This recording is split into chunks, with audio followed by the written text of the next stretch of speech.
Right, a very good morning to you and you're welcome to the program. It's Good Morning Ghana. My name is Ania Fompof. I'm sitting in for Dr. Randy ABBEY, obviously. Today is marking the leadership summit that we've been talking about for about 2 weeks now on the program, and he's participating in it, so wish them all the best. We'll bring you maybe some details of it later. Right. So, apologies for that hitch there. It's the 13th of March 2024. We thank God for giving us yet another day to discuss the issues of the nation. And let's go through the headlines of the newspapers. I'll start off with the Daily Graphic. It says, Trade Minister orders uniform cement prices across country. Will prioritize well-being of the people, Mahama. $57.44 million Kia expansion project suspended. Floods imminent this year. Ghana Meteorological Service actually warns. Ghanaian Times. In Kwanta communal conflict, lay down arms, engage in dialogue. OT Regional Minister designate appeals to feuding factions. Telecel brand officially launched in Ghana. NDC government will investigate land looting in Ghana. Adangbe area, ex-President Mahama. President opens Made in Africa Energy Technology Conference in Accra. Daily Guide, Telecel officially launches in Ghana. Election 2024, EC shoots down NDC's drone operation. Attorney General drops charges against Dr. Anemana in ambulance case. NLA boss elected ALA Vice President. The New Crusading Guide. Samia Oku elected Vice President of Africa Lotteries Association. And in Koforidua, Opokunsia community praised businessman Nene One for constructing feeder road alone. It's official. Vodafone now Telecel Ghana, Africa's giant telecommunications brand launched. Zonda Tech Ghana CEO charges women, says you have great advantage in any male-dominated industry. The top right corner, big feat for GJA president. The Daily Statesman. BDAC Ghana, IATC forge stronger business cooperation. AC, NDC plant drone deployment plan won't be permitted. Okay. Be compassionate to the needy. Baumia urges Muslims. Trinidad and Tobago explores export opportunities in Ghana. The Insight. Economists worried over Ghana's ballooning debt, bankruptcy. Tamale Teaching Hospital cries over spike in head injuries resulting from motor accidents. Israel blocking aid to Gaza, a deliberate weapon in brutal war against Palestinians. Ghana's economy has collapsed under the watch of Dr. Baumia. Atuforsen insists. The Herald. GMPC head, board, others milking corporation to death. Salaries, per diems and traveling allowances ballooned. Government and Asante render Komfo Anochi medical doctors homeless. State bungalows sold to private developers. Baumia launches Ghana card number at birth tomorrow. End of expensive census near. Ghanaian prison officers lured with KFC rice and drink by escapees. Stop lying about cause of doom. So ASA boss charges at government ECG as Jinapo finds his voice. The Custodian. Babing Law's media role in democratic governance. India-Africa Trade Council BDAC Ghana signed MOU to boost business cooperation. 2024 elections. NDC, EC clash over drone invasion. DNI Foundation launches second edition of Train a Physically Challenged project. The publisher, the Ghanaian publisher, Will Bawumia also pick a woman, Afenyomarkin Defense, $449 million 1D1F tax waiver. Okay, so in terms of the women, we have Irina Toshiado Latte here, we have Akosia Frema Oseo Pari here, and then we have Ursula Uswe-Kufu also here. I think they are the top 3 leading women in terms of the choices available to the MPP as running mates. Oda MP shows class at vetting, proposes clinics in market centers. CBG laws Kasapreko 4 listing on GFIM. And then we also have at the top right corner ARTC, BDAC, Ghana sign MOU. The Finder. Telecel Group unveils brand in Ghana. Samia Oku elected African Lotteries Association Vice President. BDAC strengthens Ghana-India business relation. School farms back. Government support with partial grant, land development, seeds, fertilizer. The Daily Searchlight. When will Ghana admit that the cedi has collapsed? It's just a question. Cedi depreciation to blame for surge in fuel prices, COPEC. Invest in developing technical skills for Ghanaian youth, Dr. Bawumia to Telecel Group. CCTV exposes prison officers aiding a Chinese prisoner escape. ECG alerts Ghanaians of peak hour outages. ECG alerts Ghanaians of peak hour. Okay. I think the headline has been captured twice. All right. That's it for the newspapers. Let's take a breather. We'll be back.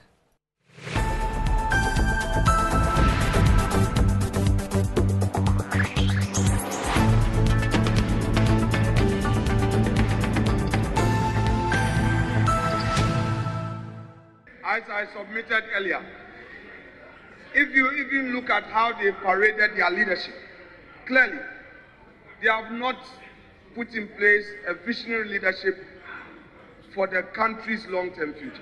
Mr. Speaker, the flag bearer constitutionally has just a term.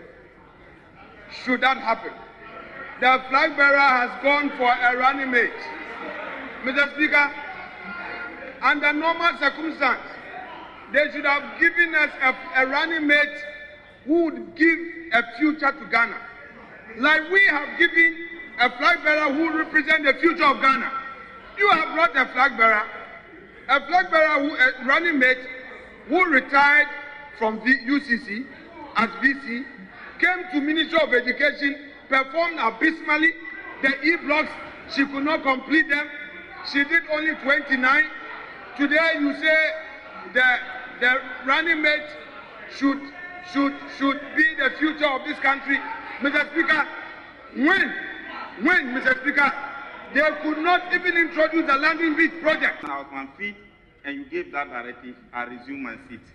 The Speaker, clearly, my expectation was that you were going to similarly urge the leader of the House to veer off from that tangent. The Speaker, failure to do that is what degenerated the back to be called on you. The Speaker, it is for good reason that when leaders are on their feet, we all sit down and listen. The Speaker, if clearly, Mr. Speaker, when the minority was speaking, the Speaker, there was total absolute silence, absolute silence.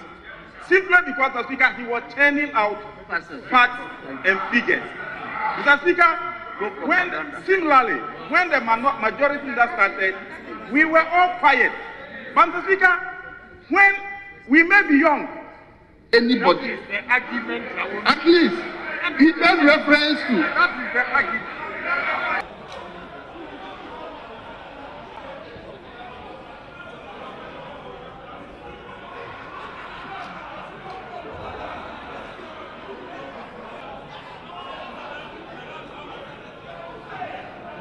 For coming at such a short notice. I represent the Central Region Party. but it's very offensive to women in the Central Region. It is very offensive to women as a whole to have such derogatory remarks being made about our running mates. And we will not accept this. We demand an apology. Yes. She is 70 years old. She's a strong, beautiful woman, intelligent. Yes. She has all it takes. Well accomplished, all it takes to be a running mate. She qualifies in every single way. She qualifies in every single manner. But we cannot be having this kind of talk. It's almost like trash talk. And we will not accept it in this chamber. And Honorable Afenyo must apologize, must withdraw, and must do the needful. For somebody who taught him communication skills, this is not what she taught him. Nana Jane taught me as well. This is not what I exemplify. So he should better go back and revise his notes and do the needful. And this is a sign, and it implies that either he does not respect the aged woman even in society. Yes. Nobody has in this chamber, as of today, has spoken about the age of President Akufo-Addo, who was equally old. Actually older. In fact, even older, even when he came on the seat. So please, we demand an apology. And we are not taking this lightly at all.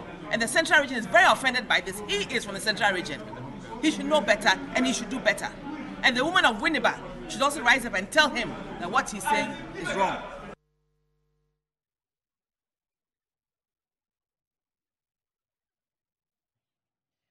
All right, so this is what happened on the floor of Parliament on the 11th of March 2024, just in case you missed out on that, just excerpts of what happened. But let me introduce the guests and then maybe we'll go into that later on.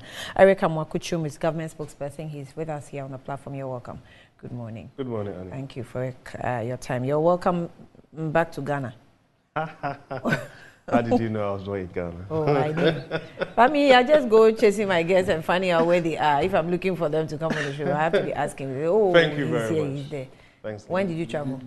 I was away for like 4 weeks. I don't know. Hey, for 4 weeks? Yes, 3 or 4 weeks. Yeah. Hey, where did you go? I was out of town. Visibrad is asking something. You went on an expedition to the moon. Oh no, I'm not an astronaut, am I? Mm-hmm. Oh. Maybe we need such expertise in Ghana today. Christopher, good morning. You're welcome. Good morning, madam. I hope you're well as well. Well. Okay, so he's also the managing editor for Inside Newspaper as well. Wow.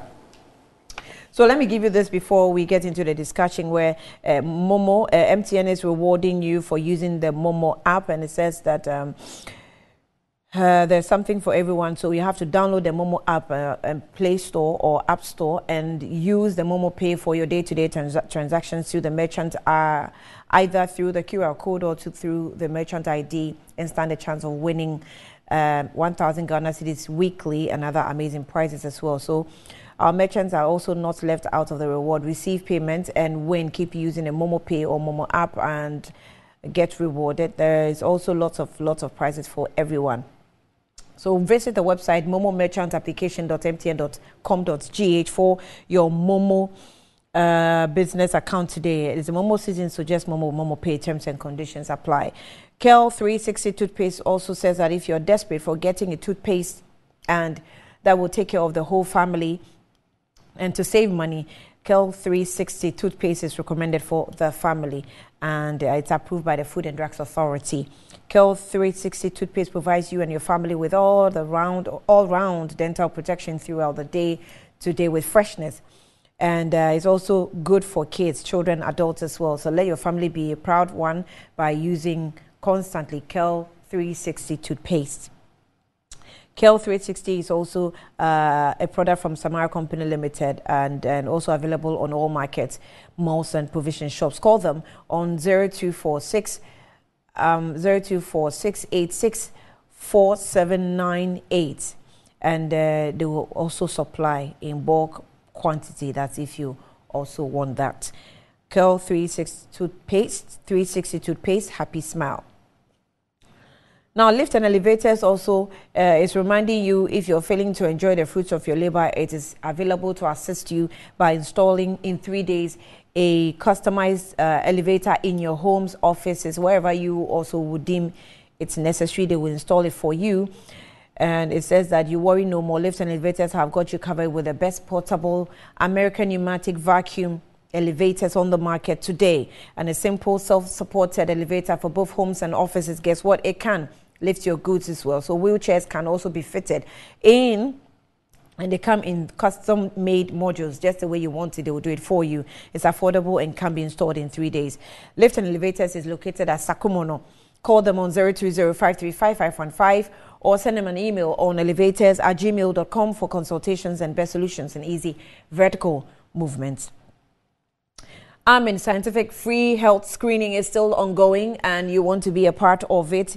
The ailments that they will help you screen include fertility test, prostate, stroke, diabetes, hypertension, fibroid, ulcers, hepatitis B, and many more. So note that medical screening is free, and patients with disease conditions will pay a token for the treatment or for medications that you'll be required to be taken. So visit them near Snake Flats Down or Klagon, near Ashaiman Underbridge, and all the branches across the country, or call them on 020-722-9505 or 024422-7192 to book your appointment. Scientific Alternative Medical Hospital, Al Shafi. It says God is your healer. But let me just quickly put this across to you that the NIPS Future Ready Summit is today. It's happening today, that we've been talking about throughout the day, which is why Dr. Randy ABBEY is not here, because he's a part of the summit, or that leadership summit today. And the maiden edition is what is happening this year. It says, reimagining leadership in the world of unrelenting change, with very inspiring speakers such as Dr. Sir Samjona. We have Sir Samjona on it, Dr. George Ejekum Donko, Professor Kwekwetua Henijima, and many other distinguished speakers billed to speak today. And the summit will come off at Mervyn Peak Ambassador Hotel starting at 8 a.m. So it has started already. And if you still want to be a part, it's not too late. Call the numbers. It's 0267 349 147, 0267 349 147, or 0244 202 949, 0244 202 949. Don't miss out on this year's maiden edition of the NIPS Future Ready Leadership Summit that's starting today. All right, so we go straight into maybe the videos that were played earlier on. It says Nano Pokwajiman is over 70 years. Afenyo Makin comments draws minority backlash. Near chaos erupted in Parliament when majority leader Alexander Afenyo Makin attacked the personality of John Mahama's running mate, Professor Nana Jane Opokwajiman. According to the legislature, she failed to deliver on her mandate despite occupying key positions in the past government. He asserts that the NDC flag bearer made a wrong choice for running for a running mate, as they represent the same old NDC. The majority leader was contributing to the concluding debate on the State of the Nation address on March 11. It is the same old NDC. It is the same old John Mahama. And Mr. Speaker, perish the thought, should he even get the opportunity to, the opportunity he has only 4 years constitutionally, there will be no sense of urgency in him because he has nothing else to lose. Even if you look at his choice of running mate, he could not get somebody that could say that they are planning for the future. Quote, the person is over 70 years. We have no succession plan. From day one, their government will be in crisis. They went to pick a very old person who could not perform at the education ministry. Quote, as I submitted earlier, if you even look at how they prepared their leadership, clearly they have not put in place a visionary leadership for the country's long-term future. The flag bearer constitutionally has just one term. Should that happen, the flag bearer has chosen a running mate. Mr. Speaker, under normal circumstances, they should have given us a running mate who can offer a future to Ghana. I'll end it here because the write-up is quite long. So let me engage Kwesi Peretta. I'll engage you. I'll start with you on. Well, you know, this debate is absolutely needless, and there are parts of the debate that are ironical in many senses and so on. Here we have the so-called majority leader in Parliament insisting that the election of a 70-year-old woman as flag bearer is not in the best interest of the nation. Now, what is interesting is that the president, from his party, is almost 80 years old. So I'm sitting back and saying, what is wrong with this gentleman? If a 70-year-old cannot be a running mate, how does an 80-year-old become president? So I was wondering, I mean, what is the point that he's trying to make? And clearly, this doesn't make any sense at all, you know. What he has done is to do self-indictment, you know, in an attempt to indict Professor Jane Nana Opoku-Agyeman. He actually points fingers at the sitting president and the capacity of the sitting president, you know, to continue to govern. Now, if he's 80, and he was elected how many years ago? 3 years ago. Clearly, at the time of his election, he must have been around 77. But he supported that candidate, campaigned for that candidate, and so on. So another element of double standards, you know, clearly emerges from the submission that he did. But there are other interesting aspects that can be looked at. There's a discussion, a debate on the State of the Nation address. How does this feature in that discussion, especially at this time, that this country clearly is in crisis? And the crisis that this country suffers, I do not think, is a crisis of old leadership. Clearly, it's a crisis of the mismanagement of the economy. It's a crisis, you know, of wrong choices when it comes to policy and so on. And it doesn't bother him. His focus is on the age, you know, of a flag bearer and so on. And clearly, I mean, really, I'm lost. Now, you're looking at Professor Jane Nana Opoku-Agyeman. I have no doubt at all that she's an excellent woman. I first saw her when she delivered the Kwame Nkrumah Memorial Lectures, you know, at the University of Cape Coast. And I was so very highly impressed by her intellectual ability and her general, you know, disposition. This is a woman who has been in the public light for so many years as a very prominent professional, presence in academia, rising to become the first Vice Chancellor of a public university, serving as Minister of Education for a considerable length of time, becoming Vice Presidential candidate, and so on. And there's no scandal about her. There's nothing about her which should make anybody pause for reconsideration and so on. And yet she's subjected to this vicious attack. And I'm worried. The other thing that worries me is simply the fact that all of us, no matter which party we support or belong to, have insisted on the need to give women the opportunity to also participate actively in national politics. You understand?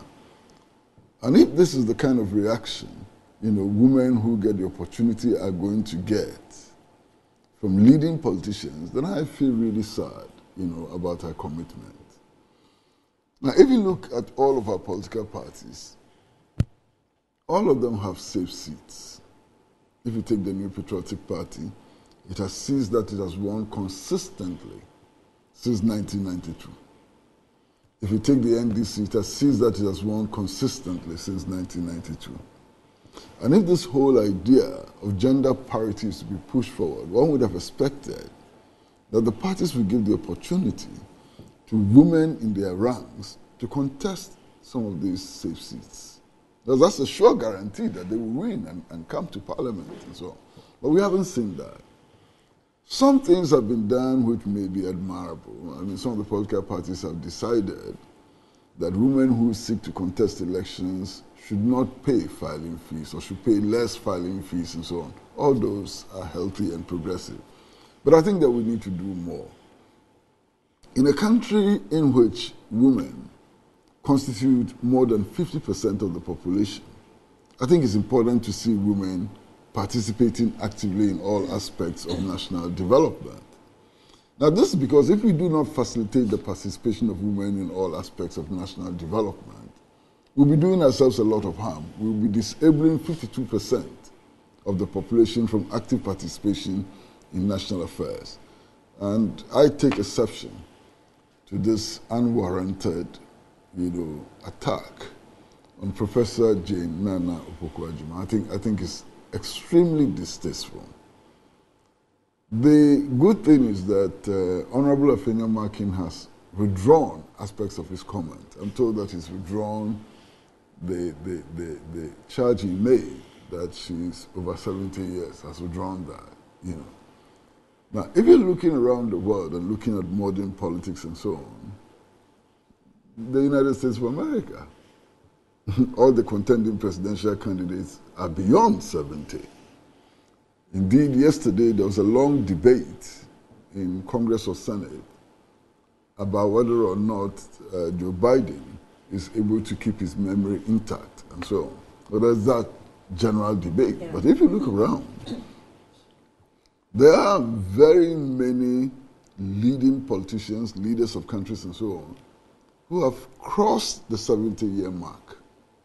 You understand? I think it's a bit backward and primitive for our politicians to be dwelling on age rather than on policy and the viability of policies that these people push.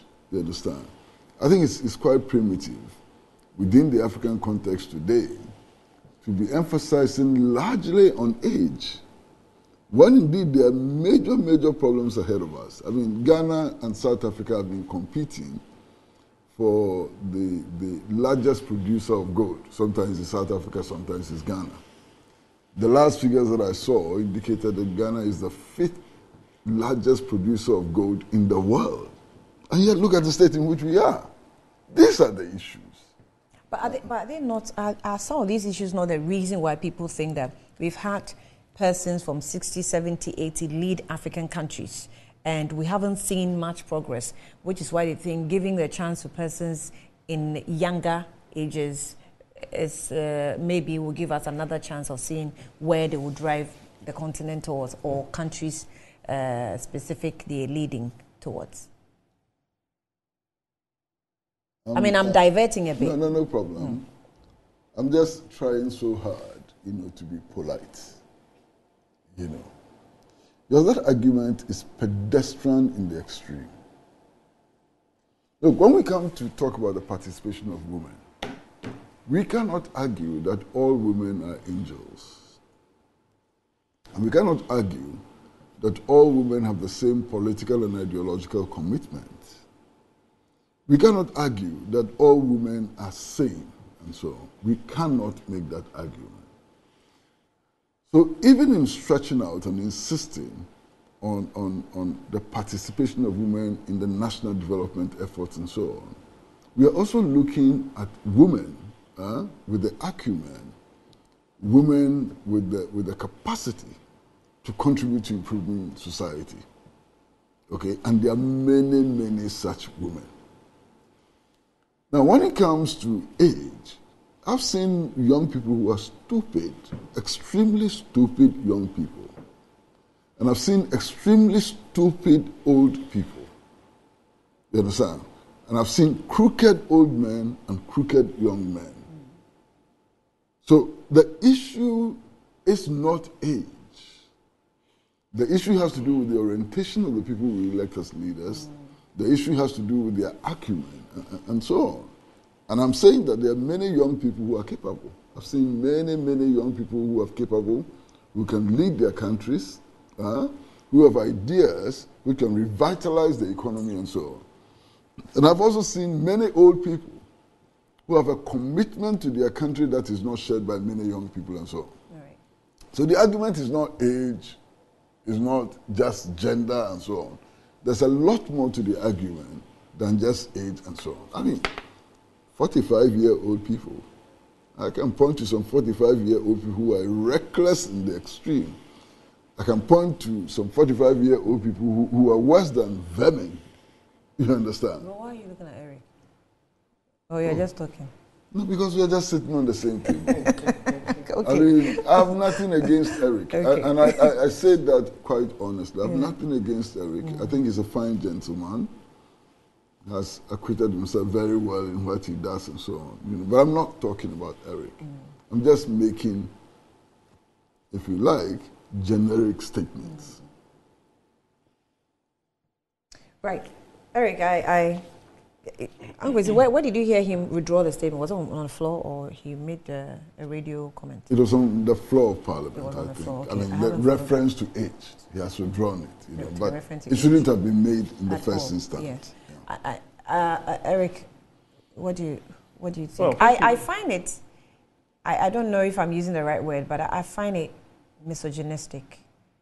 Well, Because it's like we say in our parlance, when you're pointing your finger at your father's house or something, the rest of the four is pointed at you, is exactly what he did, where he had someone leading his party as president.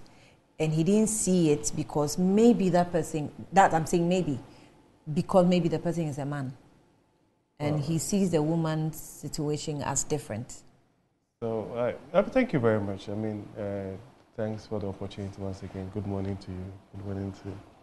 It's always good to be back on this platform.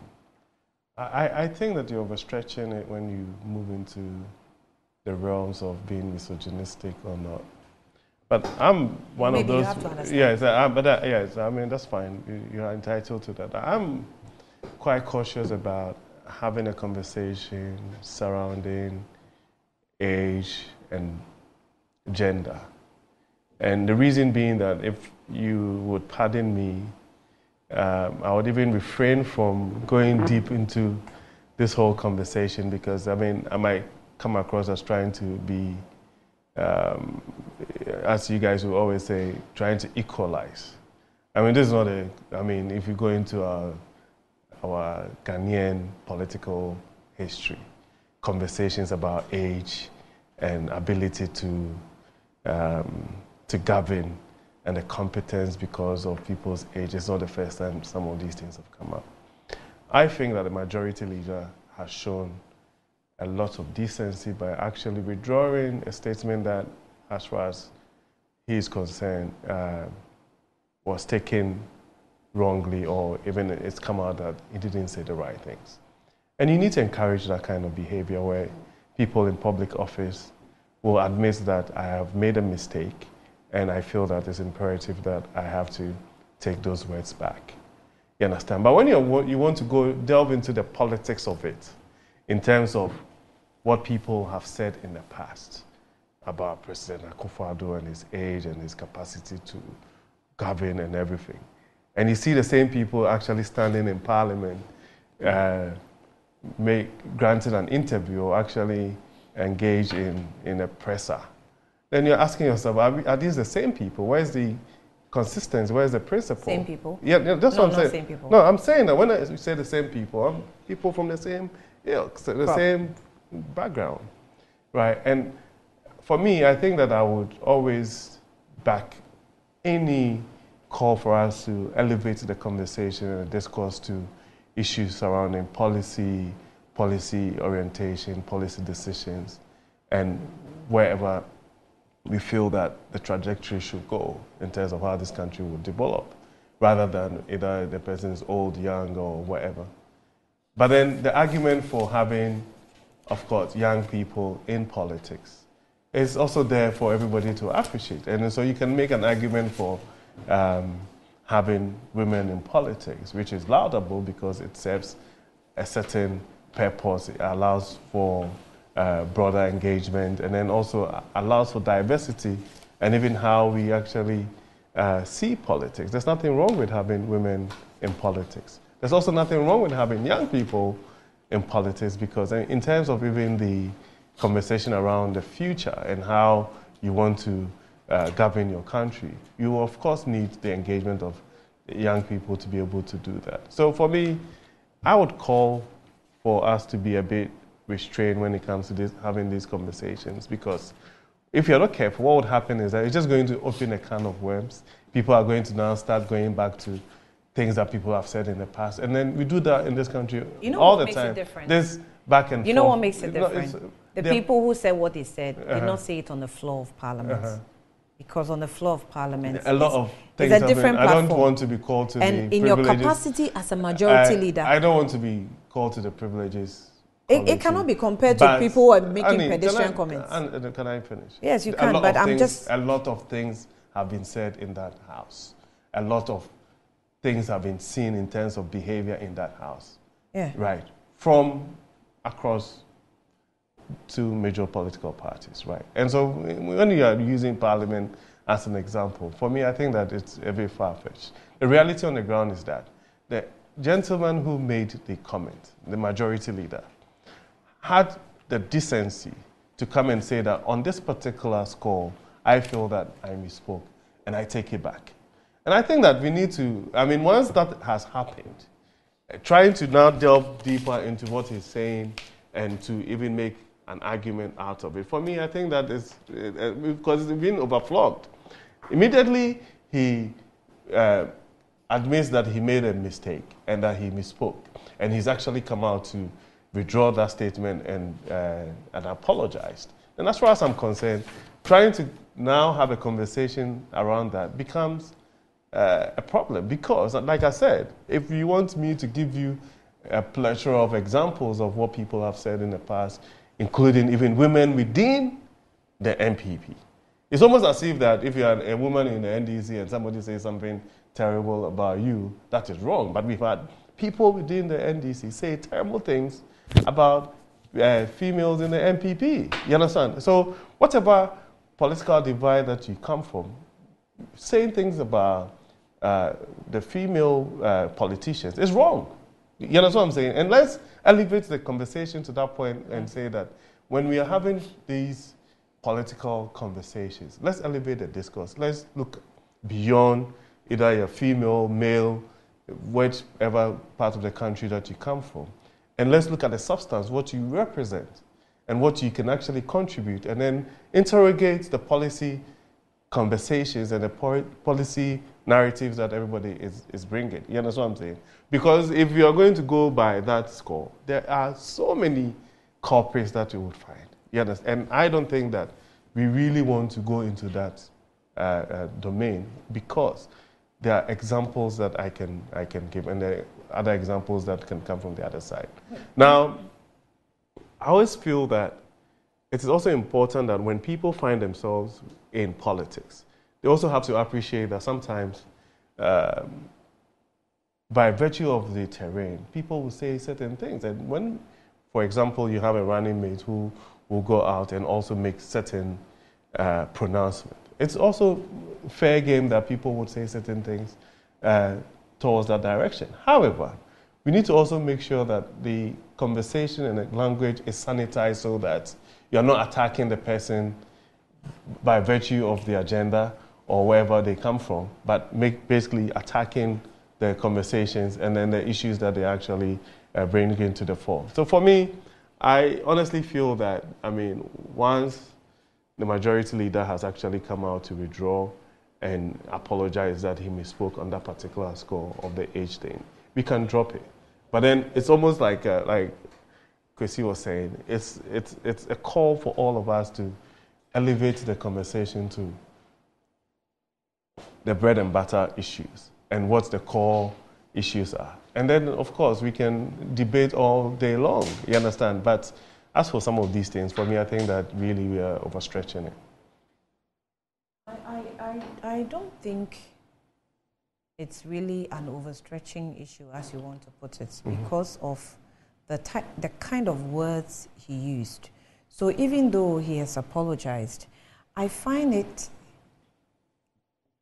I don't know if I should use the word hypocritical, because it's as though it was planned. No, but read Annie, but that's what I'm saying. Hold on. Read the statement. It's on this same. The statement he made. Listen, he moved from one point to the other, step by step. Annie, talking about how you see that the leadership, they don't have a plan, so should, in case anything happens, there's no future. And then he moved on to say other things and touched on the age and still moved on to talk about how she did not perform in the various sectors she was put. Look, I find it as a plan thing. I don't think that if the members on the minority side hadn't raised the concerns they did, he would have apologized. Annie, it's on this same platform. If this person he was so speaking about even came from my family, I would be very, very, but that's what I'm saying. And even the fact that she doesn't come from my family and being a woman, I just thought that no, it's so misogynistic. It's on this same platform that Honorable Esla Wusu and Honorable John Jinapo, right, had a disagreement where later he had to actually go out there and apologize on this same platform. If I'm not wrong, yeah, that's what I'm saying. So now what I'm saying is that we can stretch it. So now you're saying, and I can also give you. No, I don't agree. I don't agree with the instances you're citing. No, why would because hold on. Because I'm saying that. Let me explain. I'll let you talk. A female in the MPP. Listen.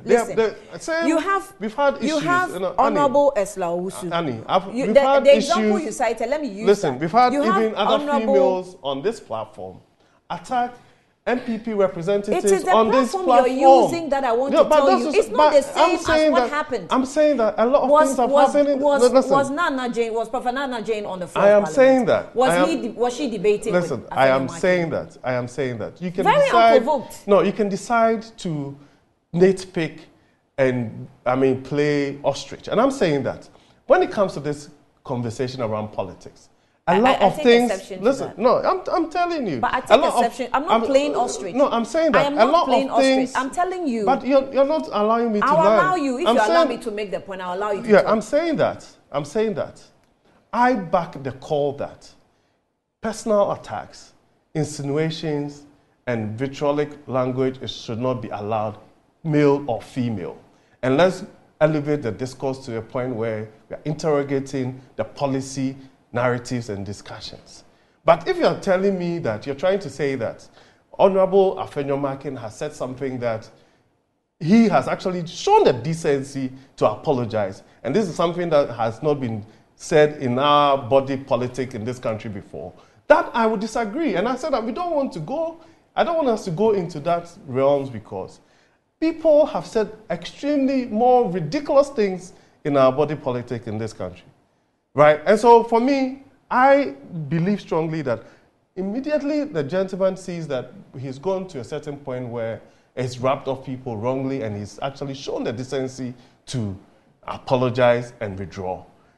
Now trying to drill down to say that there was actually an ulterior motive now points to the fact that it doesn't matter what he says, you're insisting that it was a planned thing. And I'm saying that, yeah, people have said extremely ridiculous things. And even on this platform, male to female, female to female, a lot of ridiculous things have been said, which has actually even moved from the platform onto social media. We've seen all of those things. And I believe, and you know me, I've been on this platform for a long time. I believe that there's no room for that kind of, if you like, vitriolic language in our politics. Let's elevate the discourse, right? But nobody can play saints. We cannot be taking, moral lessons from a brothel. We can't, not from the NDC. We can't be taking moral lessons from the NDC. But I don't want us to go there this morning because when we do that, even the people at home who would be watching us will be saying that, oh, there we go again, the politicians are equalizing. And I believe that Honorable Afenyomakin has shown decency to withdraw the conversation around the age narrative. That's it. Okay, so the point... I want to make a very simple point, and it is this. Look, you guys have to realize that Ghana is not NDC and NPP. You know, Ghana goes way beyond NDC and NPP. And I think that the supposition that we are standard bearers of decency and culture and so on is a wrong supposition which should be dropped as quickly as possible. What Afenyo Makin said is indecent by all standards. And it does not matter whether NDC elements had said so before or whether NPP elements have said more than NDC and so on. They don't matter. What he said is indecent by Ghanaian standards, and we should accept it and move forward. Actually, the point I wanted to make that you were not allowing was that when it comes to the SONA debate, the MPs planned for it. It's an arranged program after the presentation of the budget, of the SONA. So they know that this is what they're going to do. They are planned. When it comes to on this platform, and you know that you are here because you don't use vitriolic language, same as Chrissy Pratt, same as other guests who appear on the platform. You are also here sometimes to debate. Yes. Apart from the fact that we discuss policies, you debate as well. You cannot tell how provocative somebody can get. And sometimes you get at each other because of the nature of the debate. So when someone uses a language against each other, it cannot be compared to someone using a language against someone who is making a statement on the floor. And not just someone, but the majority leader. And in this case, that person in question was not in parliament, was not on the floor. She hadn't provoked you. She hadn't done anything to you. So that's why I said it appeared as though it was planned. So then the attack started coming. Then he thought that, okay, then let me apologize because it didn't seem to have. Parliament? No. Of course. But when they were having the debate, you would hear commentary from the minority side on Akufo-Addo. Right. Now, he made a point, and that's what I'm saying. He made a point that the NDC are trying to poo-poo the entire State of the Nation address, saying that it didn't cover all the elements that was supposed to cover, and that they didn't even see that there was any, if you like, hope in what the president had said. You understand what I'm saying? And he was making the point that this is coming from a group who had gone to choose a flag bearer that had a term and had also gone to choose somebody that really doesn't project the future for a country. And that actually points to the fact that maybe they are not even thinking about what the future holds for this country and that they are not ready to be given an opportunity. You understand? That is the general crux of what he said. No, that's not, let me finish. Yes, sir. In terms of the specific reference to the age, and I'm saying that he has come out to withdraw that and said that it was something that was wrong and he misspoke. And I think that sometimes we also have in this country, I mean, in the line of work that you do, you guys are basically on the go all the time. It's fluid. Sometimes you even have information that you think that it's sacrosanct, and then you find out that the sources are wrong, and then you actually come back, right, and render an apology.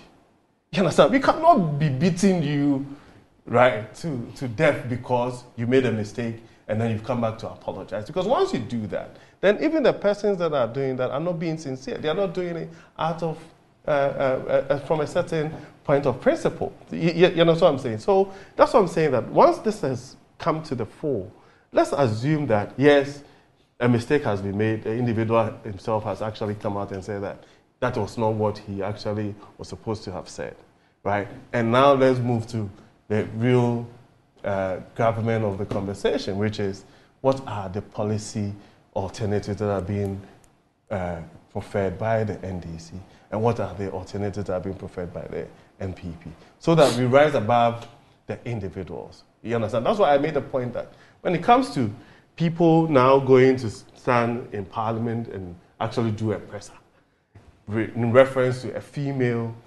politician who they feel that has been rubbed off the wrong way, maybe they should actually be a bit more consistent and show principle that across the various political divides. If anybody says anything untoward to it or acts in a manner that is disrespectful to a female member of parliament or a female politician, then they, even as a group, should actually show that principle and act in unison. That's unfair. But you know what I'm saying? That's unfair. How is that unfair? I'm just saying that because that's what I'm saying. That we sit here. Because this is typically political, partisan political. How is it political? I have chosen my flag bearer. You go to parliament to attack my. You were asking me if the president was in parliament. Do you know that the SONA is all about the president, right? Yes. It's all about the president. So every statement you make is definitely related. You cannot detach the president from SONA. But you can easily detach Professor Nana Jane from SONA because she has nothing to do with SONA. Hasn't she made political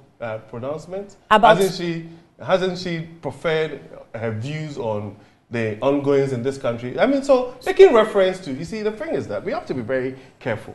Making reference to her in terms of her position as a running mate, it's not misogynistic. If you move beyond that and say personal things and cast aspersions to her person, that is wrong. But we cannot, I mean, are we saying that we want to now take her away from the political discourse? Because we can interrogate her performance as education minister. There's nothing wrong with that.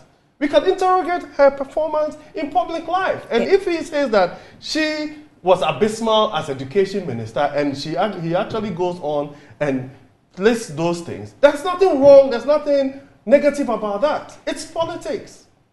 Right? But if he goes on to cast aspersions at her person and makes certain pronouncement that is wrong, that is where I have a problem with.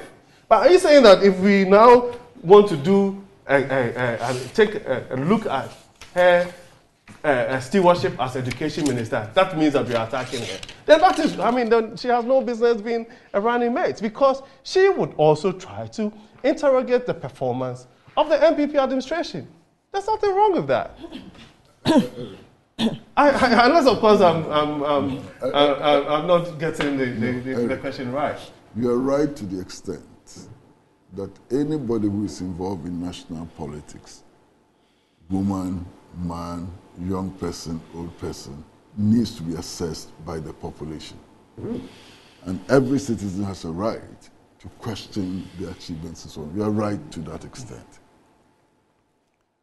What the problem is that to attack people on the basis, of the agenda, and to attack people on the basis we suggest that we are discriminatory is a problem. Yeah, but I don't... So if you attack Professor Jane Nana Opoku-Adjei because she's 70, and you continue to praise Nana Akufo-Addo who is 80, there's a problem. That's the issue. There's a problem. Okay. Now, even when it comes to achievements, the woman's achievements when she was a minister and so on, I think it's unfair to judge her solely on the number of E-blocks which were completed. No, but that was the judgment of Afenyo Market. Yes. I think it's totally wrong. Yeah. Because she did very remarkable things in that ministry. She came into office at a time when there were huge complaints about schools under trees and so on, and the record is there. You understand? Today, one of the major issues among women's groups and so on is what they call period poverty. You know that. I mean, taxes on sanitary pads and so on. Period poverty is a major issue. This is a woman who, at that time, when it was not popular, came up with the idea of supplying sanitary pads to girls in schools and so on. And she was poo-pooed. I mean, many people attacked her and said, look, what is this and so on. Today, after 10 years, now everybody is coming to see the period poverty is a major problem and so on. Okay? So I think she did some very remarkable things, and it is unfair again to focus criticism of her and on her mainly on the number of E-blocks which were completed. Even when it comes to... At what point did her achievements at the education ministry come into this SONA? No, but we've discussed that already. Yes. I think that there's a problem. How a discussion of SONA all of a sudden, without warning, veers into that now Pokora Jima Yes. Hecho's running mate. And that's very strange.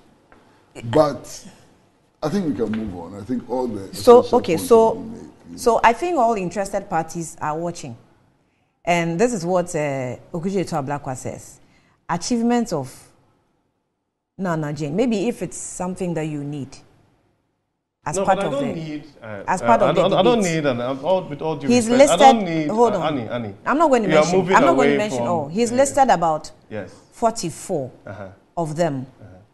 I'll mention a few. Upgrade of colleges of education into full-fledged tertiary institution, introduced the unprecedented private BECE, converted polyclinics into polytechnics into technical universities, eliminated the obnoxious shift system in the public basic schools, introduced a progressive free education which targeted 450,700,000 poor and vulnerable students, introduces students Yeah, 400 loan. million students. Yes, 458. Million. What is Yes, the population of Ghana? 458. Sorry, But it looks like 458,000. you're Sorry, doing the- 458,700 students. Please, I'll mention them. No. But then Introduce what's the point students in loan you plus mentioning all of these for the things? students Okay. who gain the admission, but blah blah blah. Move on to increase capitation grants, so it's numbered up to about 44. Okay. Now, John Jinapo says, he says, but Akufo-Addo is the one who presented the State of the Nation's address. So why would you not discuss him in Parliament? Okay. Is a question. All right. So Okay. Annie. Philip Asefo says that please relax on Professor's matter. You've gotten too deep into the discussion. I haven't gotten too deep into the discussion. I'm just. Okay. So can I? I'm just. Prosper Prosper says yes. You make. I'm sorry. Prosper says that the truth is that it's just one. It's financial challenges of ECG which could not meet the set target amount to be paid to the category A and B players. So, for instance, we're supposed to make. Oh, okay. I think this one I haven't started. So let me just. But let me note that there's a release. Some ECG headline release making rounds. We're told that it's fake, of a timetable or schedule, something of that nature, being circulated. Please, we're hearing from ECG that it's fake, so stop circulating them. What point do you want to make? I think I'll come to that, I think but that Eric he was making the point that Afenyo Markin's commentary on the e-blocks was unfair and that she did exemplary. I mean, which education minister hasn't done exemplary things that you can actually list? You understand? But we go to elections every 4 years. We go into elections every 4 years, and what your opponents will do is to actually highlight what they feel that are your failures and your negatives. Right? And so, I mean, I don't understand this whole thing of trying to absorb her from a wholesome, a holistic, if you like, interrogation. There's nothing wrong with that. And I'm saying that holistic yes. Do you know what a holistic interrogation is? What is that wrong that with platform was a wrong platform for But a that is holistic what- but, interrogation. Annie, you're disappointing No, but me that this platform- morning because that platform was wrong. I am saying that. I'm saying that. There is no minister of education since 1992 who cannot stand somewhere and say that these are the things that I have done, these are the things that I have actually introduced into the education system. Now, if you're talking about education ministers, and look at Akufo-Addo's flagship free SHS and what Matthew Opoku-Prempeh did, and what current Educhum is doing in terms of moving our second cycle institutions to this particular point, where young people who hitherto never had an opportunity to have secondary school education have had that. We can tout those achievements as well. However, in that same breath, the NDC will say that, oh, but even when you're doing the free SHS, there are still challenges in there. That is the politics of it. So if he says that, well, she managed to only accomplish 29 of the E-blocks, that is fair game. There's nothing wrong with that. It is not incumbent on Afenyo Markin to go and tout the achievements of Jane Nana Opoku. That's what you are doing for her. How am I doing it? But you are the one reading Ablakwa's So I shouldn't read so-called Ablakwa's achievements. message. And that is why I'm saying that. That's why I'm saying You're that. also being unfair. You're disappointing me this morning. No, because you see, all I'm saying is that Someone has sent a message. and I'm that reading is- the details of the But that message. is exactly what you're doing. By doing what? But no, that is exactly what Ablakwa is doing. And it's not incumbent on Afenyo Markin to be reading out so-called achievements of Jay. But it's incumbent on him to be reading out his failures. Yeah, but that is why I'm saying that as we speak, would Ablakwa list the number of persons that have had an opportunity to get an opportunity to go to free estate in his achievements in his constituency for Akufo-Addo? Would he say that? Or would he say that number of people who hitherto never had an opportunity, and he as member of parliament, and before free SHS, the number of people that were coming to him to ask for school fees and all of that, would he list those things? He will not list those things. However, when they are going for their internal elections,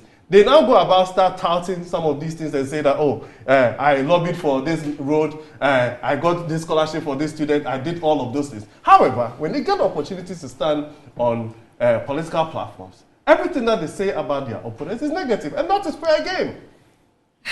Politics shouldn't be fair game, Eric. And I think you disappoint me this morning. How? Please, let me explain. You disappoint me this morning. And you're saying that in politics, if you have an opponent who is doing well, you have to ignore that and necessarily look for something negative to bring the person I didn't down. say that. That's what you're saying. No, I'm not saying that. But That's what you're saying. You don't. That's the effect of what you're saying. You have And absolutely it's so no expectations. Can I finish? Okay. Can I finish? And I'm so disappointed if that's the kind of politics we're playing. You know that this woman, as Minister of Education, did well. She scored high marks everywhere. We are not interested in that. We are just looking for the negative because you want us to vote for you. You're not expecting I didn't. I didn't that. But that is not responsible politics. So we are in 2024. You know, this message that is you just politics. Read, did Ablakwa list the achievements of the education ministry in between 2016 and 2020? I'm not worried about No, he was listing something that happened between 2008 and 2016. I'm not, because you read it. John Jinapor said, it is the president that went to read sooner. Yes. Why are we not discussing the president on the floor of parliament? But when they were debating that in parliament, they were mentioning Bahumia's name. But Bahumia is part of governance. Yeah, but the people who... It's part of the president. Right. And the people who were debating, the minority, were using their achievements between 2008 and 2016 as a basis of the reason why they should be allowed to come back. And that the majority leader cannot say that what you guys are saying does not even hold water because you had an opportunity, and even what you are presenting to us in the future does not look like there's any hope for us. We can't say that. Politics should be more... come on. Eric, come on. Politics should be more... They understand that... Politics should be more edifying. Our politics ought to be about the national interest. Our politics ought to be about taking people out of poverty. Our politics ought to be about, building a governance system that is sane and so on. And if we pursue politics from that angle, it should be possible, even when we disagree on some things, to recognize the good in others. Rather than, yes, because I'm in government and you're in opposition, I should always run you down. Because, that's negative politics. I agree with you. That's negative politics. That is politics which does not focus on the essential. But in politics, you don't agree. I agree with you. That is politics which does not focus on the essential at all. It should cut across. That advice should go to everybody. Okay. So this gentleman who admires you a lot. Yeah. His name is Henry from Koforidua, Prince Henry Koforidua. I think you must have heard his name before. Yeah. Very, very ardent viewer of the show. He says, I love Eric so much, but I'm sad watching him this morning. Mm-hmm.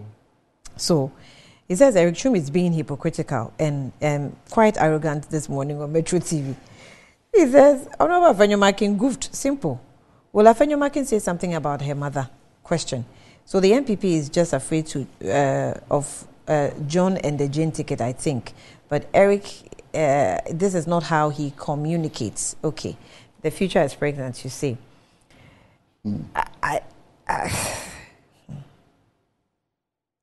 So what I told you about, let me just read this quickly. Please, this is being circulated as a Doomsor timetable, but it's not. And, okay, so...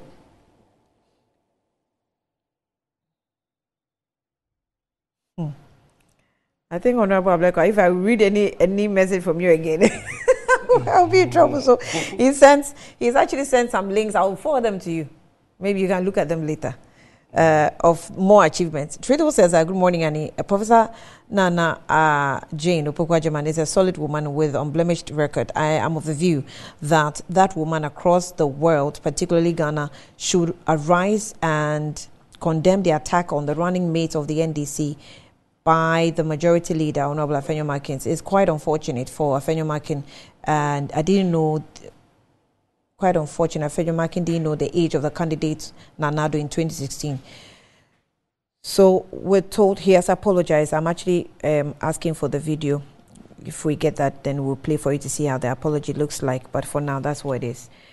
Ambassador Sampiale says that we're not tired of being blackmailed by what the NPP and their policy concepts. In any case, what has all their policies landed us into? A collapsed economy, a broken economy thrown out of the capital market, hyperinflation, DDP, and more. Ambassador Sampiale, good morning to you. So let's take a break. When we come back, tell me if you have power or you don't. Tell me how you're managing with the non-provision of timetable. Well, I already know that some are circulating on platforms. I can't put it up because it's fake. And I've just been sent the message. But for now, you don't have a timetable. We'll be back shortly.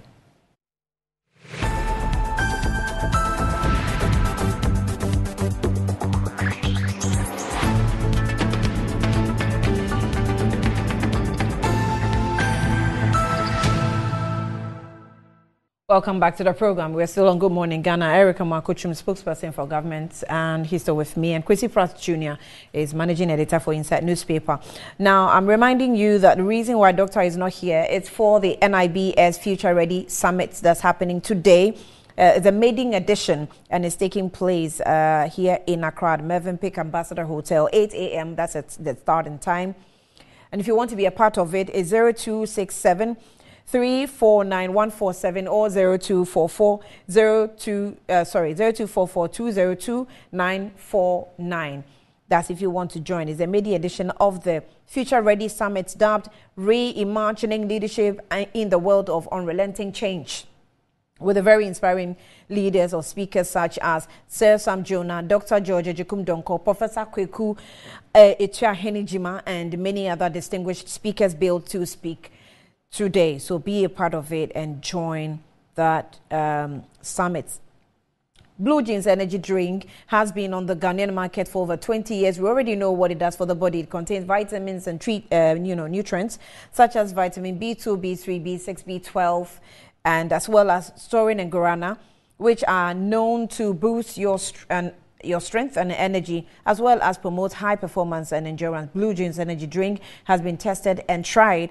It is indeed the best, and Blue Jeans energy drink is for the bold and active men who also go day to day to work. And go and grab your own bulk purchase. Contact them on Budget Cash and Carry Limited on 0208 128 190 or 055 001 0000. Also, Betway Cash Out sets are Ayeseko, and Betway is giving you more control over every thrilling bet you place. Enjoy the biggest and most reliable cash outs in Ghana on Betway without hassle. Sign up today, betway.com.gh. And also, the Game Pack Game Limited is also on, and if what wealth means a lot to you, want to try this game, remember who's got the mullah got the power. It says Ghana's newest lottery game draws live on Adom TV 9 a.m., 12 p.m. and 6 p.m. daily. So pick up your phones and download the Game Pack Games app on Play Store. You can also play on the website at www.gamepackgames.com or dial *946# on all networks. Just choose from the numbers from 0 to 9 and then be a part of it. It's easy to play and easy to win. So it's not for persons under 18. So make sure that you are over 18 before you partake in it. Eric, let me come to you. So did you have lights last night? Yes, I did. I didn't. Okay. I didn't, and I wasn't told. You weren't told that? No, I wasn't given any notice. Okay. Okay. So this is a announcement that we received on 11th of March from ECG. Installation and distribution of transformers within ECG operational areas. The Electricity Company of Ghana Limited wishes to inform our cherished customers and the general public that so far 630 distribution transformers within communities across the operational areas have been identified to be full to capacity due to increased demand. This situation may result okay, I think there was an omission here. It's not full to capacity, I guess. So the situation may result in blown fuses and broken conductors, causing outages, especially during the peak load period, 7 p.m. to 11 p.m. in affected areas. However, we wish to ensure our customers that transformer upgrading and new projects are ongoing to relieve these transformers to ensure more reliable power supply. So there was an omission in that their sentence. Maybe it's not operating full capacity. So customers within the underlisted communities, localities are therefore advised to report any localized outage or voltage fluctuations to ECG. Call the number 0302 611 611. Also available on WhatsApp.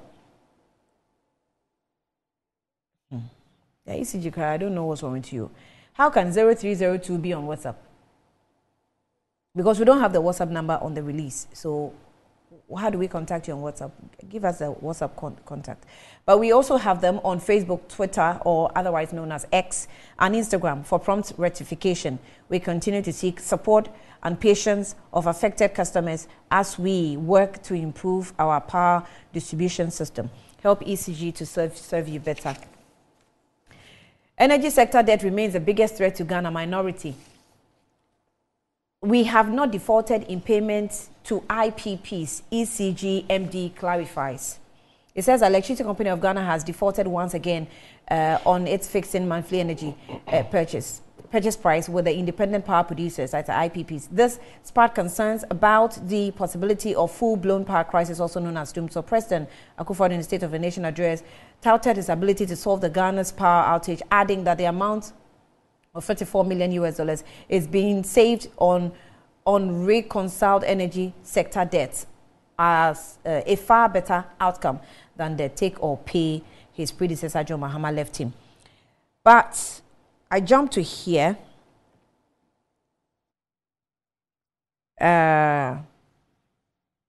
Okay.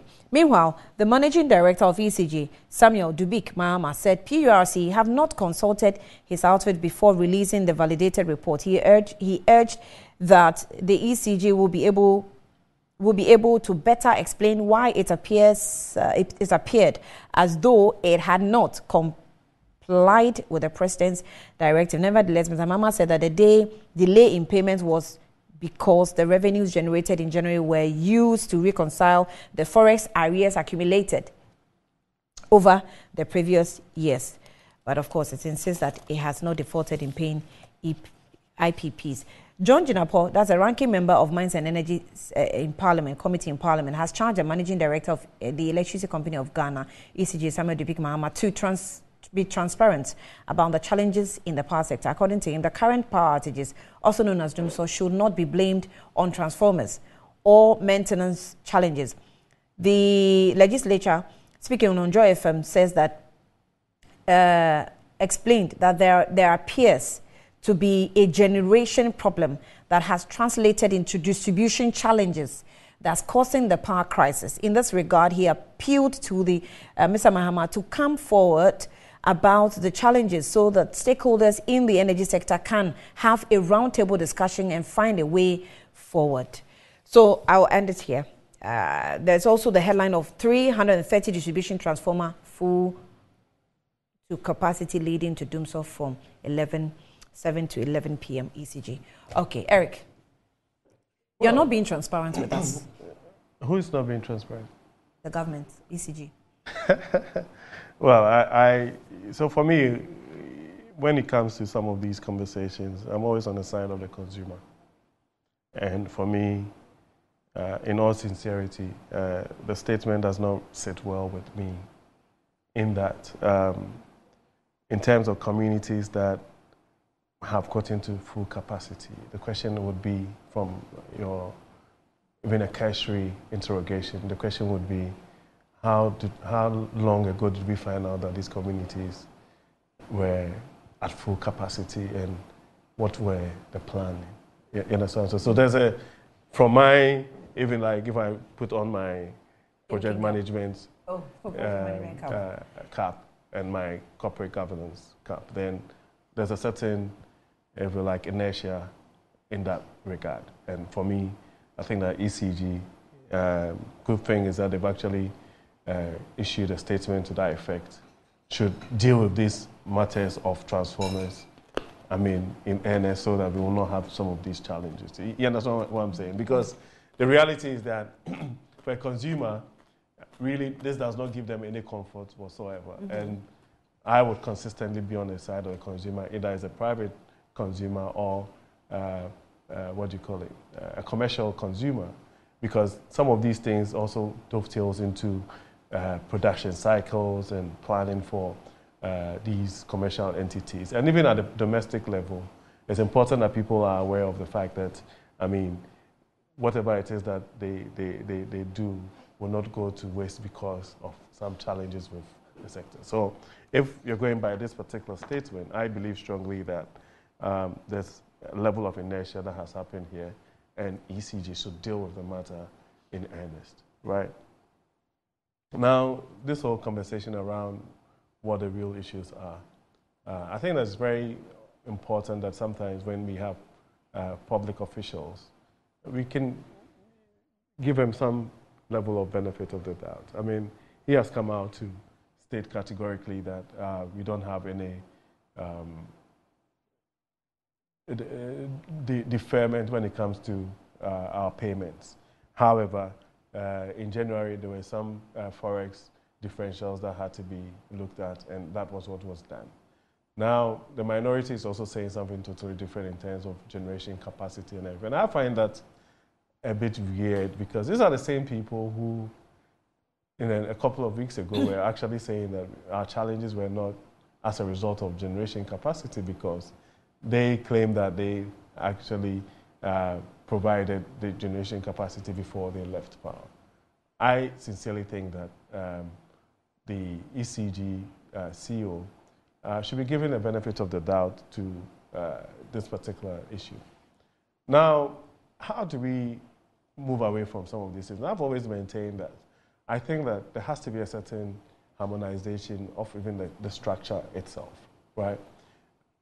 The reason being that ECG is just one of the players in the value chain. So you have your IPPs, you have Gridco, then you have VRA in the mix, and then you have the ECG as an entity, and even all the other even private stakeholders that we have. I feel that there definitely has to be some kind of harmonization where you can have what we call like an optimum efficiency level, right? So that all of these entities are operating at a point where they are providing the services that they're supposed to provide to the various players in the value chain. So that will make some of these things easier for all of us. Because a certain component of the cost always comes from the foreign exchange issues, especially the IPPs and the agreements that were signed in times past that we still have to deal with. You know, this conversation around, anytime we bring this up, everybody says that, oh, that's not a big issue. But it's a major issue when you have conversations around this take or pay contracts that were signed willy-nilly by the previous administration, whereby even if you use the power or not, you still have to find money to pay for it, right? And so if the moment you have some challenges with that differential, you're facing challenges. And even over the period, look at how government has actually found a way to renegotiate some of these agreements and find solutions to the problems. So by and large, if you look at the energy sector, and you look at even people trying to, I don't know why people are clamoring, almost some same people are wishing that we go back into the dark days of doomsday. I mean, as far as I'm concerned, if any customer, any consumer has their lights off even for a minute, it's a challenge. You understand? Because there are best practices elsewhere. But I don't think that we've got into those dark old days of doom somewhere for 4 or 5 years we were all sleeping in the dark. I mean, if you came to Metro TV those days when you guys were on the other side, all that you can't even hear, we couldn't even hear ourselves speak. All that you hear would be two of generators, right? That is not the case as we speak. And so for me, for any government, right, any government, either an MPP government or an NDC government, it's your responsibility to make sure that, of course, the light stays on. We haven't gotten to that point yet. But I'm not saying that we should get to that point, because we all have had experiences in places elsewhere where, I mean, even if the light goes on for 2 minutes, right, you have industry players actually saying how much the economy has lost. Do you understand what I'm saying? I mean, I lived in the UK for a long time, and rarely, but even when there's a trip, right, the next day you see on the Independent, the Guardian, and all that saying that, oh, the 2-minute trip actually cost the economy so and so amount of billions in pounds. And so they are best practice, and I will never give a carte blanche to the ECG or whoever is in the industry that we cannot be able to get to those levels. But the reality on the ground is that, yes, our energy sector has faced some challenges. We are having issues. When some of this light is off, they don't care how that happened. They want their lights to be off. But coming back to this particular statement in terms of this whole admission that over 630 or some 630 distribution transformers are being overloaded, I feel that we shouldn't have gotten to this point, because these are clear planning, project management, and process management issues that should have been dealt with by ECG. Do you understand what I'm saying? And so for me, I mean, my view on this thing is very simple. You made a point about the previous administration that you don't think that they did anything to solve the problem. No, I didn't say that. What did you say? No, I said that. You know, the commentary, there has to be consistency in the narrative, right? So the ECG MD comes out to say that we are not having generation issues, and that we don't even have deferment when it comes to payment, and that we've been up to date with the deferment. And these are the challenges that they are facing.